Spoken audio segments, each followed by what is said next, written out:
Halloween season is officially here, and if you're looking for some horror movies to add to your spooky season watch list, this video is for you because we're talking all about some underrated Halloween horror movies that are definitely worth the watch. Let's dive into it. Curse of Crom, The Legend of Halloween. This low-budget indie horror movie focuses on a set of teenagers who accidentally unleash an ancient Irish entity on Halloween, and they must band together to stop him before he can wreak havoc on the world forever. This one is filled with those perfect Halloween vibes. It definitely feels like autumn in this, and it's very cutesy, very early entryway horror to me, very much on a similar line as Ernest Scared Stupid. This one features a really cool legend of this Irish entity that people have to leave candy or food of some sort out on their doorstep to appease him, and somehow that rule is broken by our lead character, and we watch as she tries to figure out what this thing is and how to stop it. And in the meantime, she's also discovering stuff about her past and her relationship with her family. This movie is filled with some really fun side characters that I really loved. I enjoyed watching them band together. The actors are supposed to be high schoolers, but they definitely are way older than that, so that's my only gripe about this. But aside from that, I think they do a really fun job of bringing the adventure and life back into Halloween, and we're watching as these teens are trying to essentially solve a mystery like Scooby-Doo. There's a lot of fun moments. I think the end sequence is really over the top, exaggerated, and silly, and it's just really sweet and heartwarming at times as well. You can currently stream this one for free on Tubi. The Jester 2. When a teen magician crosses paths with the sinister Jester on Halloween night, she must outsmart a supernatural killer whose magic is all too real and whose tricks always end up in blood. This movie is so much better than the Jester 1. I know many people have compared the Jester 1 to being a Art the Clown ripoff.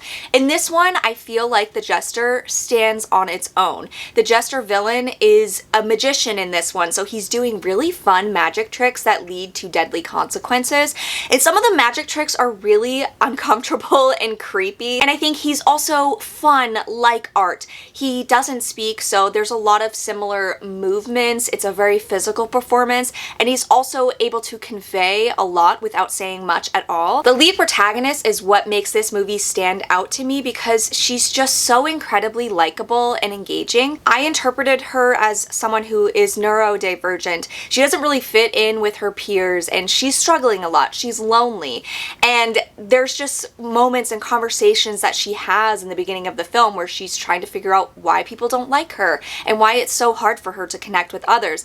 And I feel like it's just so relatable if you're a person who has struggled with connecting with others, and she's just so sweet and you just want to hug her and you want her to succeed. And it's interesting watching her develop this really interesting kind of kinship with the Jester before everything turns really dark. They're doing magic tricks together. She's very similar to him. She's dressed as a magician and he is a magician.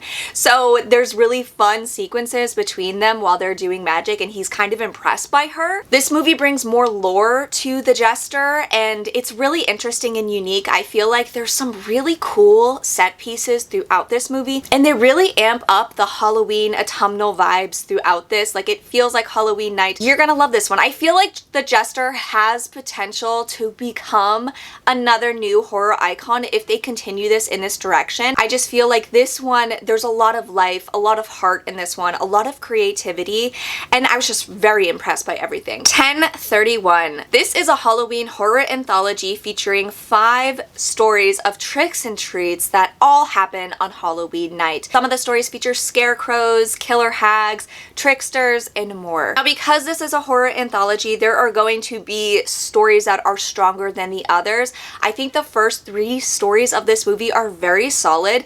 I loved the first 2. They're very fun, and I feel like they capture the essence of Halloween and the trick side of Halloween, okay? In the first story, we have a crew who's filming a commercial at a bed and breakfast that is kind of haunted, and they encounter this haunted hag, and I just loved her. I thought that it felt very Tales from the Crypt esque with the way the story unfolds and how it ends. And the second story I loved because it's focused on a scarecrow, and I think the scarecrow itself is really cool, and he has a cool backstory, and there's some really interesting revelations in there. I just wish that this movie focused more on quality than quantity here. If this was a little tighter, a little bit more concise, I feel like it would have been so much stronger.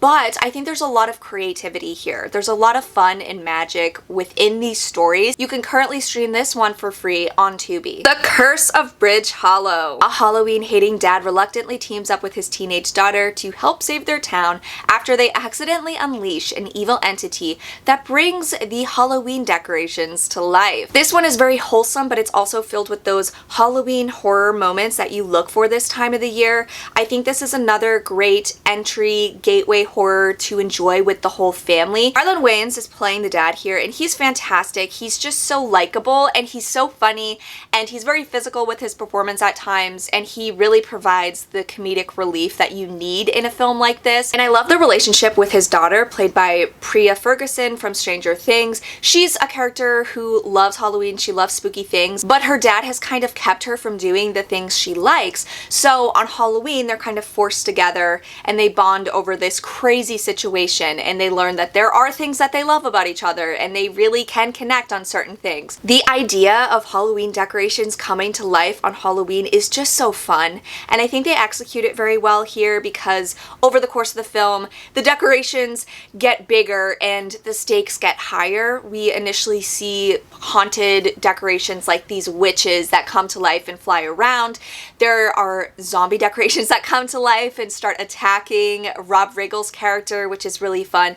And then it escalates to killer clowns coming to life and giant spiders taking over a retirement community. So I think you really get a feel of this small town and all of the Halloween magic that's just imbued in it. And that's the thing, it's a small town Halloween horror movie, which is just so cozy to me.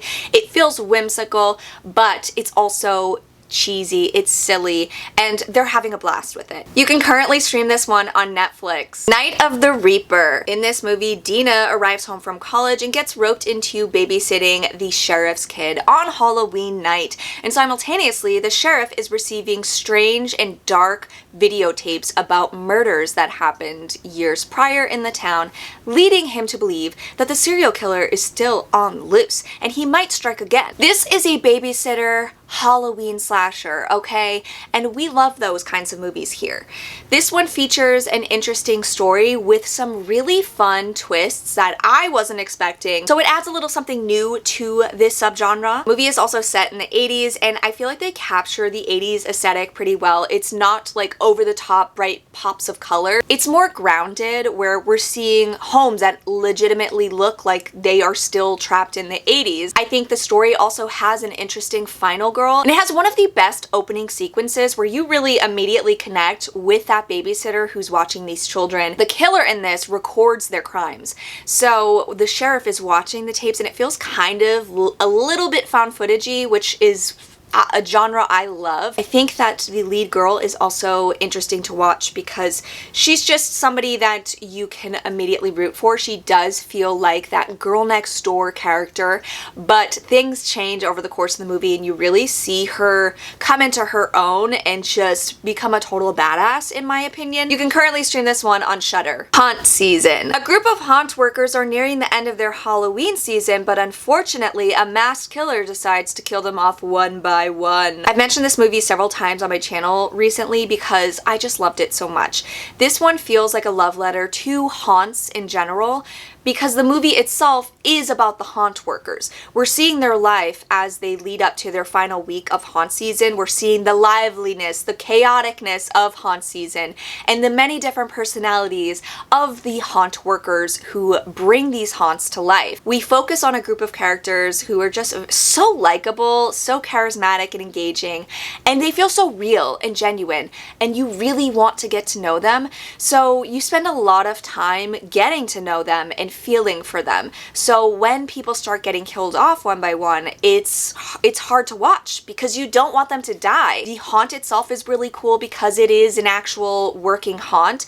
So there's a lot of cool practical effects that happen throughout. The kills are pretty fun. I wish that there were more of the kills, but I was impressed by what we got. I think the killer reveal is a little lackluster and a little bit predictable, but it's so over the top in a Scooby-Doo villain way that I absolutely loved it. You can currently stream this one for free on Tubi. The Funhouse Massacre. When a group of lunatics escape from an insane asylum, they decide to take over a haunt during Halloween night and all hell breaks loose. I've mentioned this recently as well because it was such a fun, pleasant surprise for me. This one feels like a throwback to early 2000s horror movies, so it's filled with those early 2000s raunchy humor, sometimes offensive humor, silly, stupid humor that I grew up on loving. So this felt almost like a nostalgic watch for me. I love the introduction of the psychos in this because it feels very much like the introduction of the ghosts in 13 Ghosts.